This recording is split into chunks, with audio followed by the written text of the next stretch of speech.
Okay guys, I am back with another interesting fufu recipe I know you all are going to love to try.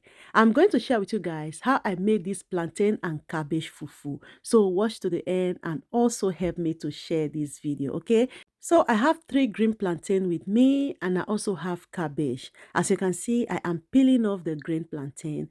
Once I'm done peeling it off, I'm going to chop it into smaller sizes and then I'll set it aside. For the cabbage, I'm going to do the same thing, chop it into smaller sizes, just as my blender can blend it very smooth. And then I'm going to wash the cabbage and blend it separately. Guys, I am trying to lose weight and I'm not the type that can do dieting. I still want to shed some pounds and still enjoy those African food I love to eat. So this afternoon, I feel like to swallow fufu.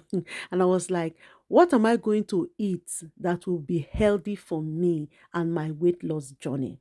So I decided to try cabbage and plantain fufu. So as you can see, I chopped the cabbage into smaller size and then I'm going to rinse it out with water. And then I transfer it into my blender. I added water on it and then I'm going to cover it and blend it very smooth. So make sure you blend your cabbage very smooth. So once I'm done blending it, I am going to use my sieve to sieve it out because we don't need the water on this recipe. Now tell me, do you love to swallow? This recipe right here is a must try. So as you can see, I am sieving the cabbage. So I'm going to squeeze all the water from it. Make sure when you're trying this recipe out, squeeze the water out of it because we don't need the water on this recipe. Okay guys, if you find this video helpful, please do well to help me to share this video, okay? So that it gets to more people. More especially if you stop eating our regular fufu because you are diabetic. Try this recipe. You are going to love it. The outcome of it is just so perfect. And guess what? It is healthy. No starch added on this.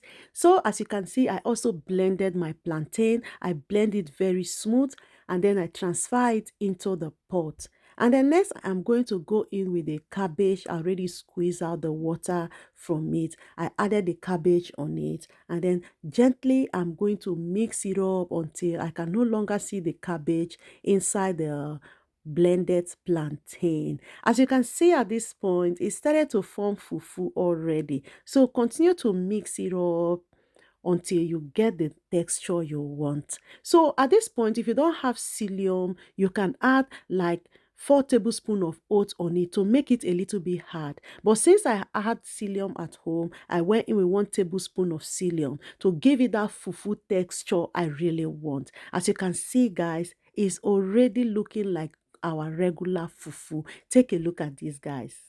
Do you think this recipe is something you would love to try? Let me know in the comment section. Honestly, this recipe is a must try for those that love to swallow. So next, I am going to enjoy this fufu with my favorite soup, egusi soup. Whenever I have this soup at home, I notice I eat fufu a lot. So guys, when I cut it on my hands, it was really soft and smooth. And then when I tasted it, it was smooth on my throat. If you're a lover of fufu, you know what I'm trying to explain. All right, guys, thank you so much for watching this video. I hope you find it helpful. See you on my next one. Bye.